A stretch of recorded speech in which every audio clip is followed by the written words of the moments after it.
Dukanya seorang model tuh ya image-nya jelek, terus seksi sedikit udah dibilang nakal, murahan atau apa gitu kan. Terus banyak dimodusin, banyak yang mohon maaf ya, ada yang jahil, ada yang tahu-tahu nawar sejam berapa istilahnya gitu kan. Kalau kita dapat fotografer yang nggak nyaman, yang nggak bikin nyaman, yang cuman pikirannya sange doang ya kan.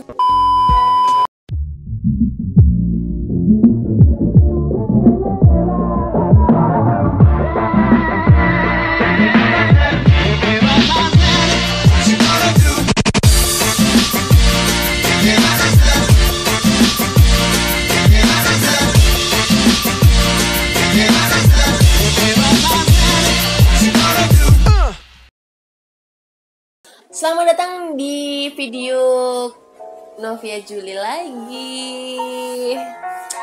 Selamat menikmati ya. Jangan lupa like dan subscribe.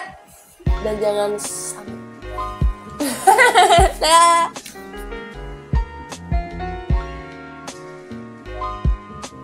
Jadi sebenarnya Mbak Novi asalnya dari mana sih? Asal Novi itu dari Blora, Jawa Tengah, dan hijrah di Jogja itu udah hampir 4 tahun gitu mas. Jadi gini nih Mbak, banyak yang nanya kan, gimana sih Novia bisa ke Jogja? Oke, itu banyak sih yang tanya, maksudnya kok bisa sih Novia ke Jogja, hijrah ke Jogja, dan bakalan aku jawab. Jadi gini, awal mula Novia Juli ke Jogja itu tahun 2014, pertengahan sih kayaknya, pertengahan kalau nggak akhir gitu. Aku habis lulus dari SMK, lulus sekolah, aku nekat ke Jogja. Emang aku benar-benar nekat dan cuman membawa uang 200.000. Bayangin 200.000 aku ke Jogja. Habis itu bingung dong harus kerja apa di Jogja dengan uang 200.000 dan tinggal di mana. Di waktu itu aku belum tahu siapa-siapa di Jogja. Tapi ada kakakku sih. Kakak aku waktu itu kerja dan aku nggak ngomong kalau aku ke Jogja gitu. Jadi aku bingung kontak dia, nggak bisa soalnya dia lagi kerja atau sibuk nggak tahu. Setelah beberapa hari aku hubungin dia, dan waktu itu aku masih di tempat teman sih. Temen itu baru teman-teman, cuman temen chat di Instagram, via Instagram gitu. Aku minta tolong tidur di sana itu cuma 2 hari, dan aku akhirnya bisa kontak sama kakakku. Setelah itu aku ngekos bareng dia dengan uang 200.000. Akhirnya aku dapat kos, mohon maaf ya, yang sedikit agak kayak kandang ayam. Serius, aku nggak bohong, itu emang bener-bener real. Ini bukan kos-kosan, ini serasa kayak apa ya. Abis itu aku minta tolong sama ibu kos, dan ibu kos itu memahami kalau aku belum kerja, aku belum punya dana buat bayar kos. Setelah itu aku diizinkan untuk tidur satu kos sama kakakku. Padahal itu nggak boleh satu kos meskipun itu adik kakak, karena kan cewek cowok sebenarnya itu kan cowok aja, nggak boleh cewek cowok. Dan akhirnya aku boleh tidur di situ. Aku minta tolong sama ibu kos, Bu, boleh nggak aku tidur di sini untuk sementara biar aku bisa dapat kerjaan dulu. Dan akhirnya ibu kos mengizinkan. Akhirnya nggak apa-apa Mbak Novi tidur di sini dulu sampai Mbak Novi mendapatkan kerjaan. Dan setelah itu sebulan kemudian saya baru diterima kerjaan. Dapat kerjaan sih aku, padahal itu aku cuman nulis apa namanya sih mas? Apa sih? Surat lamaran kerja ya kan? Surat lamaran kerja itu baru 2, dan yang keterima 1 di waktu itu pertama kali aku kerja jadi waiters di salah satu rumah makan di restoran, yaitu ya ada lah pokoknya jadi seorang waiters. Itu pertama kali aku kerja jadi waiters, dan aku bener-bener bingung aku harus kerja gimana, kerja kayak gitu kan.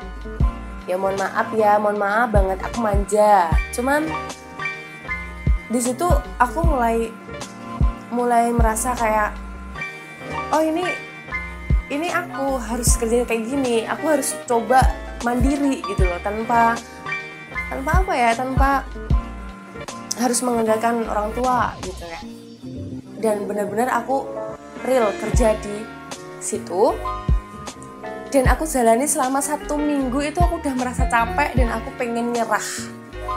Dan aku sampai mau nyerah banget, karena pertama kerja aja udah dibully sama teman-teman kerja, terus nggak diajak ngobrol, dimarah-marahin, nggak jelas, dibentak. Meskipun mereka aslinya tuh baik, cuman tahu sendirilah kalau anak-anak pertama kali masuk kerja itu kayak apa gitu loh, pasti dibully dulu kan gitu. Abis itu aku sempat nangis, makan pun itu cuman makan nasi sama tempe doang. Ya Tuhan, aku nyerah gitu, aku pengen pulang gitu kan. Aku pengen pulang. Aku telepon mama, aku capek gitu kan. Aku tuh capek kerja kayak gini, aku nggak bisa. Setiap hari harus ngepel, setiap hari harus cuci piring, buatin minum orang. Padahal di rumah itu aku punya usaha sebenarnya, tapi aku harus mencoba gitu, harus mencoba hal baru gitu. Gitu. Jadi waktu itu emang aku benar-benar udah mau nyerah gitu kan Mas. Udah usaha untuk bertahan, tapi aku nggak sanggup gitu. Selama 1-2 minggu aku emang benar-benar nggak sanggup. Aku capek karena trainingnya emang 2 minggu. 2 minggu itu tanpa stop, dan itu cuman dikasih istirahat 2 jam. 2 jam itu aku udah nggak sanggup. Maksudnya, aduh sekalian kerja aja gitu loh. Maksudnya 2 jam ngapain sih, cuma 2 jam waktunya istirahat gitu, buat makan aja udah cukup. Habis itu ngapain, nggak ada teman-temannya, aku belum punya teman sama sekali. Dan akhirnya udahlah, aku berusaha di sini. Maksudnya aku niat baik, aku pengen cari pengalaman, aku pengen mandiri, aku pengen mandiri, dan aku nggak mau dicap jadi cewek manja atau apa gitu. Dan akhirnya aku jalani selama 1 bulan, 2 bulan, dan aku bener-bener punya teman itu 3 bulan kemudian baru punya teman di situ. Real buat aku berusaha untuk ngobrol sama mereka. Ya aku setiap hari ngobrol sama mereka, tapi mereka cuek gitu loh. Ada yang sirik sama aku gara-gara penampilan saya, padahal saya itu berhijab loh waktu itu. Kan itu nggak diharuskan berhijab, tapi saya pengen berhijab. Dan aku pakai hijab, aku udah sopan, aku udah apa, tapi masih banyak yang sirik sama saya karena saya dibilang bodinya terlalu menonjol gitu ya, kalian lihat sendiri kan, maksudnya terlalu hot gitu kan. Emang saya hot kok. Tapi nggak gitu juga kali ya, maksudnya kita sama-sama karyawan gitu, enak kan kayak gitu loh. Jangan, nggak usah dibully tuh so ayu, ngandel lo bodinya tok, goblok ya. Sedikit fuck sih, tapi ya nggak apa, saya mencintai kalian waktu itu. Dan akhirnya 3 bulan kemudian saya punya teman satu, dan kita sering curhat lah, kita bla bla bla. Meskipun teman cowok, tapi ya ada yang baper, ada yang enggak sih, ya biasalah, namanya juga cowok ya kan. Setelah itu aku jalanin jadi seorang waitress itu 1 tahun. 1,5 tahun lah ya, hampir 2 tahun. Dan saya memutuskan untuk resign karena bukan saya menyerah, bukan saya apa, saya udah nyaman di situ emang 1 tahun sampai 1,5 tahun loh, saya udah nyaman. Tapi ada pihak yang saya nggak nyaman di situ. Ya pokoknya ada beberapa pihak yang bikin saya nggak nyaman. Bukan masalah saya dibully atau enggak, adalah something adalah sama Pak Bos ya, bukan Pak Bos sih, tangan kanannya Pak Bos, biasalah ya, biasa lah gitu sih. Dan saya jijik, ngerti nggak sih, saya jijik. Nah, karena apa, semua karyawan itu pada bilang ini anak kesayangan dia semua, kini sama-sama karyawan tuh. Saya nggak pernah yang namanya punya kesalahan dan dikasih istilahnya, dikasih apa sih mas, kayak peringatan gitu ya, peringatan atau saya nggak pernah dikasih, cuman baru pertama kali kok tahu-tahu langsung mau dipecat. Goblok bosnya kan, ini disensor ya seperti kayak gitu. Terus akhirnya saya memutuskan untuk resign. Nah gini mbak, terus sama yang nanya juga nih, kok akhirnya bisa jadi profesional model kayak gini, itu gimana sih awalnya? Nah itu juga banyak pertanyaan sih dari dulu. Jadi setelah saya resign dari pekerjaan itu, saya nganggur sih mas, nganggur berapa bulan ya? 1 bulan sih nganggur. Dan sebenarnya profesi model itu udah sejak aku SMK sih, SMK kelas 2 sampai sekarang. Dan waktu itu habis lulus sekolah emang aku memutuskan untuk jadi punya usaha di rumah. Habis itu saya bingung dong, maksudnya masa usaha kayak gini-gini aja sih. Aku memutuskan untuk hijrah ke Jogja. Nah, setelah itu saya kerja dan itu resign. Saya nganggur 1 bulan dan bingung dong mau kerja apa lagi ya kan. Bingung dengan kerjaan saya apa lagi. Saya itu takut sebenarnya kalau kerja di kantoran. Saya itu bukan genre saya untuk di kantoran. Saya memutuskan untuk cari-cari referensi buat apa sih genre aku ini di mana gitu. Akhirnya aku memutuskan untuk hobiku yang dulu aku kembangin lagi gitu mas. Ya ada sih beberapa teman yang ngajakin endorse, padahal waktu itu follower saya baru berapa ya, baru 500 mas, 500an lah pokoknya. Habis itu diajak endorse liquid karena saya nge-vape sih, emang saya nge-vape, saya di endorse liquid, saya diajak foto dan itu nggak dibayar sih mas, emang benar-benar real. Aku baru mencoba untuk kembangin di kota orang dan itu aku bantu karena aku nggak punya temen dong di Jogja ya kan, apalagi teman-temanku pasti teman-teman kerja waktu itu. Dan akhirnya aku nggak bisa harus cari teman baru, meskipun saya takut sih di kota orang itu, cewek sendiri kan mas, aku berjuang sendiri, apa-apa sendiri waktu itu, masih benar-benar sendiri. Aku mencoba untuk ya udah sih, ayo. Habis itu kita foto. Nah, fotoku dipajang tuh di beberapa akun mereka, maksudnya beberapa sosmed mereka. Akhirnya banyak tuh yang follow aku, fotografer, meskipun fotografer abal-abal, modus atau apa ya kan. Astagfirullahaladzim. Pokoknya kayak gitu sih mas, maksudnya beberapa yang follow aku. Ada yang DM modus-modus, mbak itu fotonya bla bla bla, fotonya bagus-bagus ya, ala gitu deh, fotografer lah. Dikiranya aku tuh masih labil, maksudnya masih nggak paham soal itu karena aku masih macak polos. Bukan macak polos sih mas, emang bener-bener ya udah sih. Akhirnya aku diajak fotografer hits di Jogja. Ada sih dia ada. Nah, diajaklah aku foto, ada dia pertama kali foto. Itu ada 3 fotografer ngajak aku foto sekaligus hari itu juga kita foto, dan aku cuman dibayar 300.000 itu dari siang sampai sore maghrib lah. Dan itu aku belum paham teknis foto itu gimana gitu ya. Aku masih belajar sih waktu itu, masih belajar beberapa teknisi foto gimana. Meskipun ya aku masih pelengeh mas. pelengeh banget anjir. Ya aku mencoba untuk ya udah kita foto.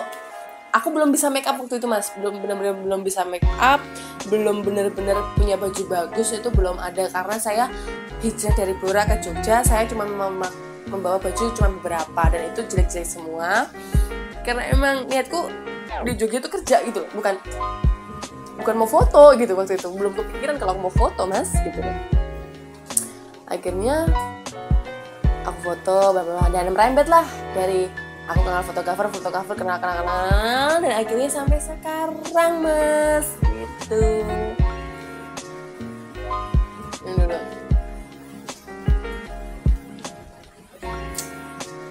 Kalau jadi model itu apa sih Mbak suka dukanya? Waduh, kalau tanyanya itu oke sih. Kalau mau suka atau dukanya dulu nih? Dukanya dulu aja deh. Oke. Kalau dukanya seorang model, ini sharing juga ya mas ya. Ini bukan sekedar motret sih, maksudnya bukan sekedar pose atau sekedar cuman ngandalin muka dan body. Enggak mas, sebenarnya nggak seperti itu. Jadi gini, dukanya seorang model itu kebanyakan yang jelek tuh image-nya, yang jelek itu dari luarnya lah. Mereka nggak tahu yang nggak tahu soal dunia seni dalam sebuah gambar itu dikiranya itu selalu negatif. Sebenarnya itu nggak seperti itu. Meskipun saya masih belajar ya. Jadi gini, dukanya seorang model tuh ya image-nya jelek, terus seksi sedikit udah dibilang nakal, murahan atau apa gitu kan. Terus banyak dimodusin, banyak yang mohon maaf ya, ada yang jahil, ada yang tahu-tahu nawar sejam berapa istilahnya gitu kan. Tapi kita tuh real kerja sebenarnya, tergantung modelnya sih maksudnya. Dan itu emang bener-bener kita harus gimana ya, kita harus jaga gitu. Di sini kita tuh real kerja, bukan sekedar buat pose ngangkang atau apa, itu enggak sebenarnya gitu. Dalam sebuah seni model kita tuh real kerja, kita tuh harus cari mood kita yang enak, yang nyaman. Kalau kita dapat fotografer yang nggak nyaman, yang nggak bikin nyaman, yang cuman pikirannya sange doang ya kan, menurutku itu nggak usah ngajak foto, langsung aja to the point. Kamu sejam berapa, booking aja langsung gitu loh. Dukanya model itu seperti itu, pasti image-nya jelek, suka dijahilin sama fotografer yang nggak jelas, modus doang kayak gitu mas.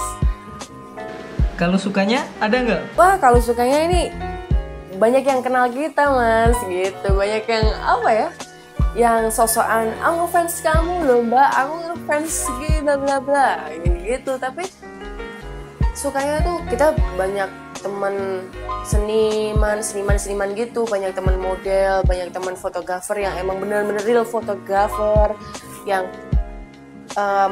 membimbing kita. Ini loh, kamu kalau motret harus gini, maksudnya kamu moodnya gini, maksudnya kamu kalau pakaian ini kamu cocok, kamu pakaian ini, ya seperti itulah sukanya. Maksudnya kita bisa main sambil belajar gitu.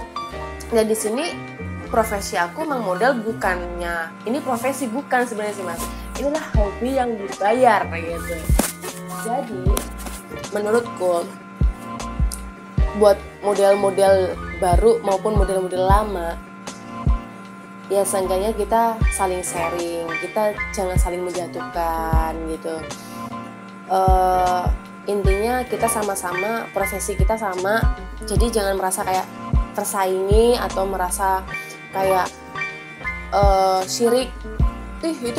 Itu tetenya gede nih, terus pantatnya gede nih, pasti laku terus, bla bla bla, pasti ini deh suka konsep ini gitu. Kayaknya nggak semua kayak gitu. Dan aku Novia Julien nggak pernah yang nerima namanya bikini maupun nude. Novi nggak suka gitu, maupun lingerie itu bener-bener Novi nggak suka. Mending yang bikin penasaran aja, seksi casual, terus ya pokoknya masih dalam balutan kain lah setidaknya, seperti itu. Bukan harus blak-blakan nude atau apa, bukan. Saya juga tidak untuk menjelek-jelekan model lain ya kan. semua itu kan tergantung kita nerima konsep apa gitu kan. Ya kalau konsepnya mereka seksi, ya monggo, mereka emang pengennya seksi gitu kan. Kalau aku emang bener-bener real nggak doyan kayak gitu. Saya aja lihat diri saya sendiri telanjang ya, mohon maaf ya, telanjang itu aja jijik, apalagi kalau dipakai foto gitu, kayaknya nggak aku banget gitu kan. Banyak sih, ada yang ini mas, ada yang ngajak foto nude, nawarin aku fee 5 juta, itu cuman 2 jam 5 juta, ya buat apa gitu.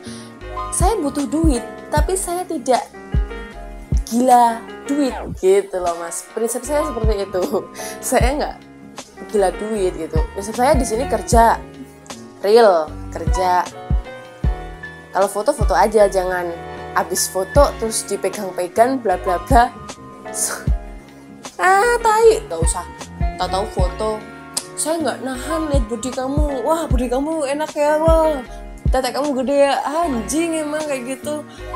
Aku beberapa nemuin fotografer yang seperti itu. Ya menurut saya bukan fotografer sih, mereka suka foto aja menurutku.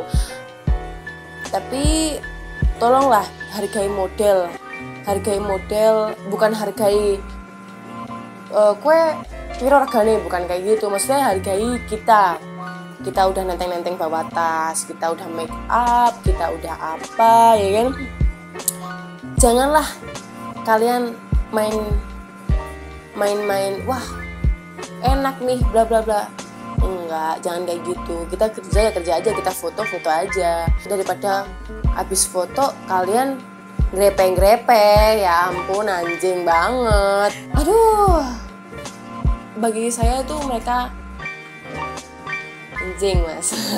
Tapi nggak apa-apa, tolonglah hargai seorang wanita. Di sini kalau mau foto, ya udah kita main sini lah. Maksudnya saya selalu menghargai fotografer. Masa fotografer nggak menghargai saya? Masa dikit-dikit nggak tahan, sange, masuk, mohon maaf loh, sange atau apa? Ya wajar sih lelaki itu sange, lihat body cewek yang seksi dikit aja gitu. Tapi jangan sampai ini lah mas. Maksudnya jangan sampai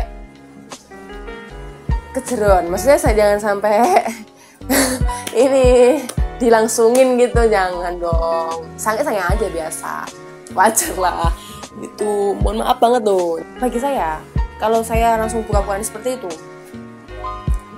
nanti tinggi, abis itu jatuh gitu. Jadi nggak bisa untuk seterusnya gitu. Maka dari itu saya bertahan sampai 3 tahun ini. Ya alhamdulillah saya tidak pernah nude maupun bikini gitu kan. Wong seksi aja udah dibilang murahan loh, apalagi udah blak-blakan. Iya enggak? Ya ampun anjing. Siap. Minum dulu.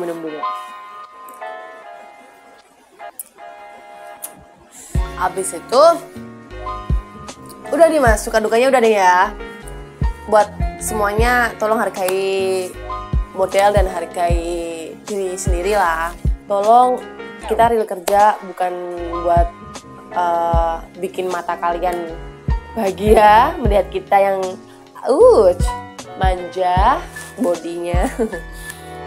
Tolonglah, ya bukannya kita murahan atau sok suci, cuman semua itu tergantung model.